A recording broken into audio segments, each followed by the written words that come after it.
Hey there, guys, gals, and non-binary pals. Welcome to Season 2 of the pandemic.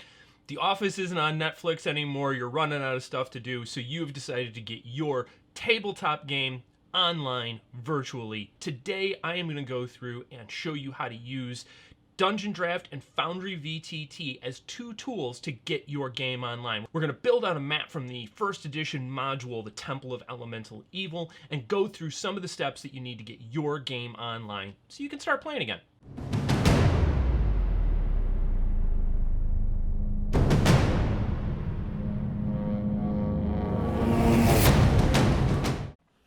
All right, first thing you are going to need is a virtual tabletop. We like to use Foundry Virtual Tabletop for our game. It is a $50 purchase. You can go ahead, purchase it, download it to your computer, and set it up as a local installation. You are also able to use cloud hosting if that's the kind of thing that you're looking to do. The other software you're going to need is DungeonDraft in this case. You can get DungeonDraft through Humble Bundle. It is a $20 purchase essentially. You go ahead, you download it, you install it locally on your machine.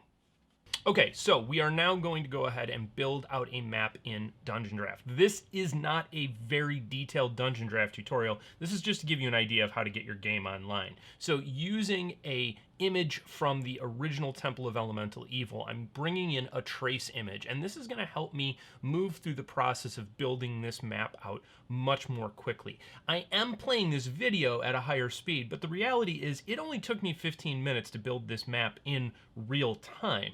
So this is not a very long or complicated process once you get comfortable. You're going to go ahead and you're going to do things like bring in your walls, set the textures that you're going to use for your wall surfaces, for your floor surfaces. You're going to drop in doors. You're going to drop in windows. These are all very simple drag and drop options that come with the software itself. In this case, I am not going through and going to be using any of the asset packs that you can download. If you get into really using DungeonDraft, or probably any other drafting software for this, there are many resources that you could bring in to add more artistic elements, to bring in more interest to your settings. That's not what we're going to focus on today. This is just using the raw $20 options that are in DungeonDraft. So you can see that using DungeonDraft, there's a lot of optionality here. You can fiddle with lines, you can fiddle with positions, and a lot of this is just sort of trial and error as you get in and you begin seeing what works, what doesn't work, what you like, how close of a real replica of the original map do you want to build.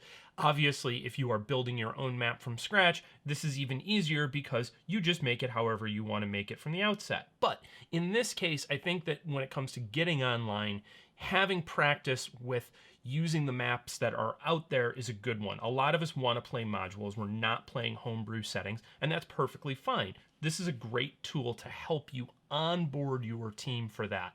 And you'll notice that you can just go in and fiddle and play, and you realize that things don't work. You need to move doors, you need to move walls, you need to make changes. This software allows you to do that in a very simple way. Now you'll see here that I'm not happy with where this door is going for room number 12. Eventually what I'm going to do is once I bring this into Foundry, I'm just going to go ahead and add the door there rather than adding it as an art asset. We go ahead, we run this out, we get a sense of where we're at. Now I want to go ahead and start adding in some of the features around the moat house. I want to add in the moat itself. I'm going to add in the rock fall. I am going to add in other graphical elements that give people a sense of the space that they're working with. Is this going to be a 100% square by square replica of the original map? It's not. Does it need to be? I don't think so. If you want it to be, you can spend the time and do that. What I want is to go ahead and use the tools that are out there. Like right now, dropping in tools like the grass, the rock, some of the other features that are out there, moving in the drawbridge, getting these things in place so that my players have access to something fun and interesting. I've got a mapping video that is a bit longer that I recommend you check out, where we go through some 5 and 15-minute builds in a little bit more detail. I talk about map grammar. I talk about how we illustrate for our players salient and important features about the map so that they are being given information, not just an art asset, but they're actually able to gain information about things like how long the map will take to work through, how many turns it is based upon the number of squares and the amount of movement, as well as things like using a consistent grammar for the landscaping that you use that helps provide them with an idea of where they can enter and exit spaces, how they can move about. Now I'm going to go ahead, I'm going to export this, and that's the next step in bringing this into my virtual tabletop. Once I have this exported, now I'm able to upload it. So we have our map built. We now need to get it into our virtual tabletop. Some of the VTTs out there have native installation abilities for you to automatically bring your DungeonDraft in.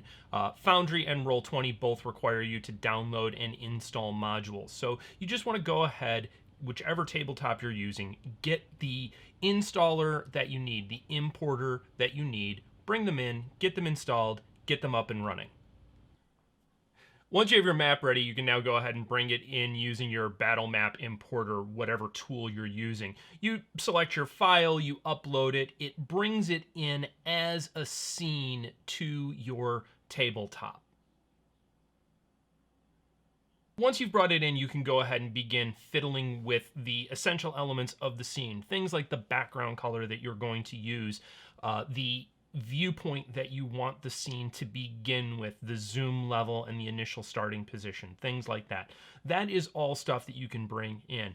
When you import using in this case, DungeonDraft importer, you'll see that doors and windows automatically are brought in. You can also go in and make changes to your various scene settings yourself to get that established the way you want it to look. Once you have your scene imported, now you can begin bringing in your creatures. In this case, I'm using a whole separate import module that allows me to bring monsters directly in from my D&D Beyond account. However, you can create these individually. I've gone in and uploaded custom tokens for these so that they suit the style that I'm using for my game. You can also just have the default tokens or default images that are there. They're perfectly fine. They take up the right amount of space. They allow you to begin building out a game where your players can play, and it has the feel of that home tabletop that your folks might have been used to. Even for the player who is used to theater of the mind, using a virtual tabletop can help get them into the moment in an online game in a way that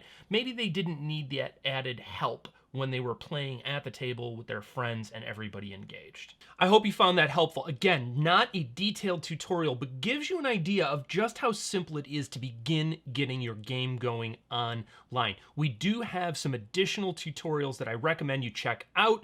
And please check out our Adventures in Umbranthal campaign. We're on Wednesday nights on Twitch live, but we also post all of our campaign streams here to YouTube. You can watch them at your own convenience. Take a look at it. Let us know what you think. Please like and comment on these videos if you want to see more in-depth content or you have specific questions. We will try and answer every single question.